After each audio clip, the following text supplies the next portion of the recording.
Décryptage de l'investissement boursier. Chaque troisième vendredi du mois, nous avons rendez-vous avec le Café de la Bourse. Et c'est Clémence Tanguy qui est à mes côtés ce soir en plateau. Clémence, bonsoir, bienvenue. Merci d'être là. Vous êtes responsable éditorial du Café de la Bourse. Rappelons-le, oui, juste d'un mot quand même. C'est site dédié à l'investissement boursier au sens large. Ça va de la logique du trading à la logique patrimoniale. C'est ça, Clémence? Exactement. Alors, on a 3 déclinaisons. Café de la Bourse, Café du patrimoine, Café du trading.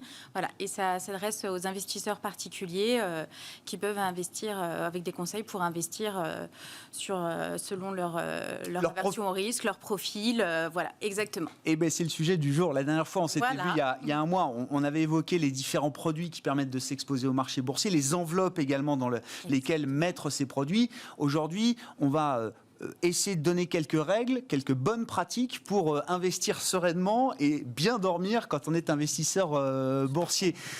La première chose, c'est de se connaître, Clémence. C'est ça ? Exactement. La première chose, c'est de bien se connaître.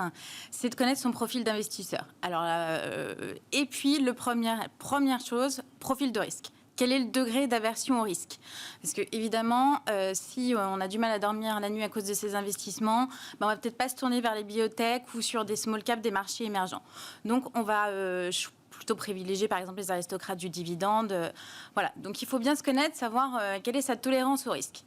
On a des outils pour ça, Clémence. Oui. C'est facile ou c'est... Il y a des outils en ligne que vous pouvez, que vous pouvez utiliser pour déterminer quel est votre profil de risque.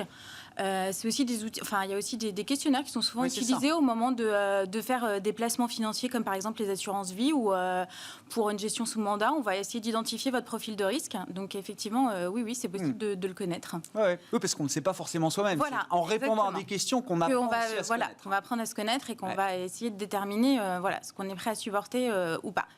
Alors, deuxième chose, c'est son degré de connaissance des marchés financiers et des produits financiers.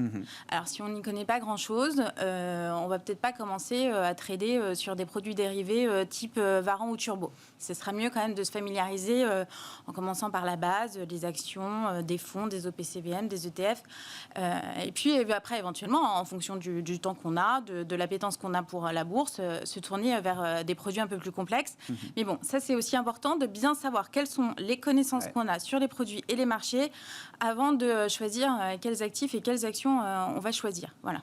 Bon, généralement, si vous êtes débutant, les produits simples pour commencer, quoi. Exactement, les produits simples pour commencer. C'est tout à fait ça. Alors ensuite, ce qu'il va falloir faire, c'est mettre en place un projet, savoir pourquoi on investit. Alors, est-ce que c'est pour financer sa résidence principale à horizon 5 ans? Est-ce que c'est pour financer sa retraite à horizon 30 ans? L'horizon d'investissement est très important, c'est pas le même. Ça va aussi déterminer sur quels actifs vous allez vous positionner. Et puis, déterminer aussi la part de capital, d'actions que vous allez investir sur votre capital global. Vous n'allez pas être investi 100% en actions si vous n'êtes pas tolérant au risque et si votre horizon d'investissement est faible. En revanche, si vous avez très peu d'aversion au risque, que vous voulez investir sur 30 ans, là, vous allez pouvoir avoir une part investie en actions un peu plus importante. Mais c'est important d'avoir cet objectif, ce projet, Exactement. Parce que ça détermine la manière dont on va investir. Ça détermine la manière dont on va investir, ça détermine aussi la composition du portefeuille boursier. Ça va vous permettre d'établir le couple rendement-risque optimal pour savoir comment constituer votre portefeuille boursier. Puis après, quand vous avez bien défini quel est votre profil, quels sont vos objectifs, vous allez pouvoir élaborer une stratégie d'investissement pertinente que vous allez pouvoir tenir dans la durée.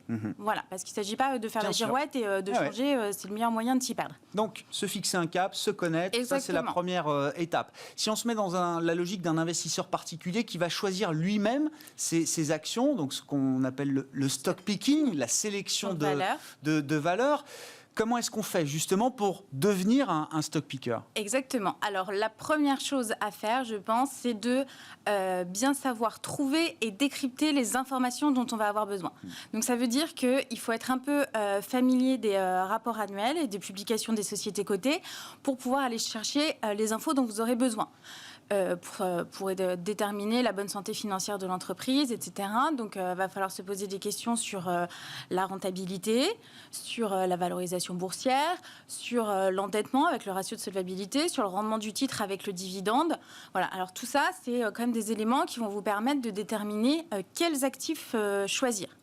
Après, pour déterminer quand les choisir, et ben là, c'est quand même pas mal d'avoir des connaissances en analyse technique, en analyse graphique. Alors, il ne faut pas forcément être un pro, mais avoir une bonne maîtrise des bougies japonaises, des moyennes mobiles, d'un indicateur tout simple comme le RSI, ça va vous permettre de déterminer quel est le meilleur moment pour se positionner sur un titre. C'est la question du timing. Ça vient en complément de l'analyse fondamentale. Exactement, de l'analyse fondamentale. Voilà.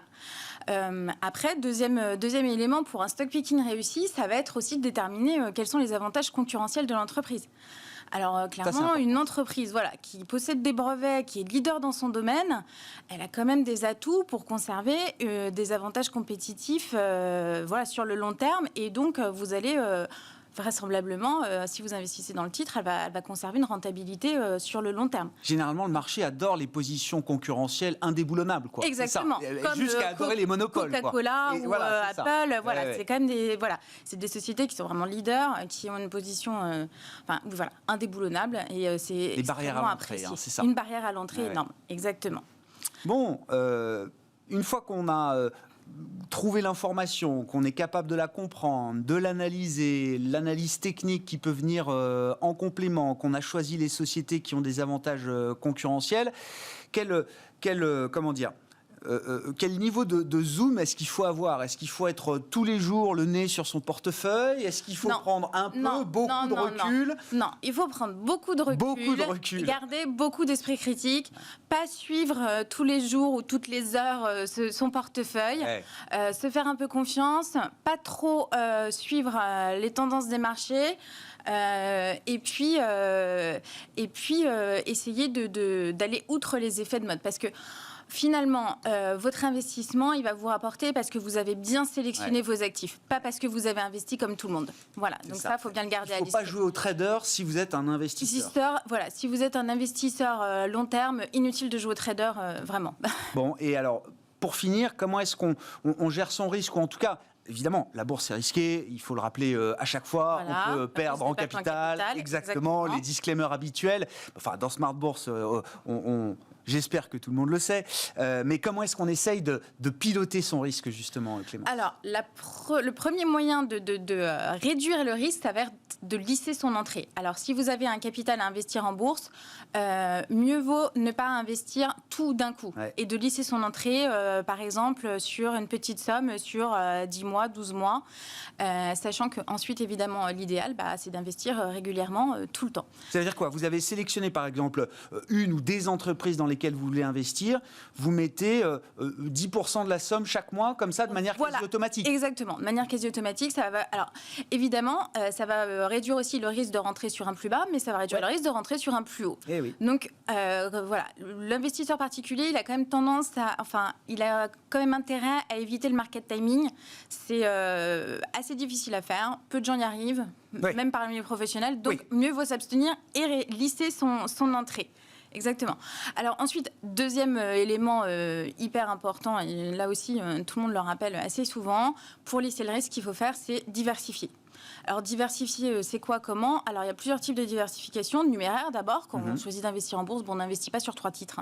Ça c'est ou alors c'est pas vraiment de l'investissement. C'est toujours mieux que d'aller jouer au loto, mais il y a quand même un risque énorme. Donc on investit sur plusieurs dizaines d'entreprises, voire centaines. Voilà, c'est la première chose. Ensuite, pas trop concentré. Pas trop concentré. Ensuite, il faut aussi une diversification géographique. Alors, les Français adorent investir sur le CAC 40, quasiment exclusivement sur le CAC 40, ce qui pose un gros problème. Et oui, bien sûr. Alors, voilà, on investit sur les marchés européens, sur les marchés US, sur éventuellement les émergents, sur la Chine, etc. Alors, si on ne sait pas trop comment faire, c'est simple. On peut quand même se fier à des fonds, y compris des fonds indiciels, les ETF sur différents indices qui permettront d'investir sur plusieurs marchés boursiers. Voilà. Et pour conclure, Clémence ? Alors, pour conclure, je dirais que ce qu'il faut aussi, c'est investir sur le long terme. La bourse, les actions sont une classe d'actifs extrêmement rémunératrice sur le très long terme. Et si vous avez un horizon d'investissement trop court, vous allez avoir tendance à prendre des risques démesurés pour pouvoir avoir des gains. sur le long terme, c'est d'ailleurs la classe d'actifs sans doute qui est imbattable. Voilà, tout ça, il y a beaucoup de recherches académiques et des études effectivement du passé, mais qui effectivement sont quand même des enseignements intéressants de ce point de vue-là. Merci beaucoup Clémence pour toutes ces recommandations, ces bonnes pratiques pour piloter ces investissements boursiers, y compris quand on est débutant. C'est le sens de ce rendez-vous avec le Café de la Bourse, chaque troisième vendredi du mois. Clémence Tanguy qui est avec nous en plateau ce soir, responsable éditorial du Café de la Bourse.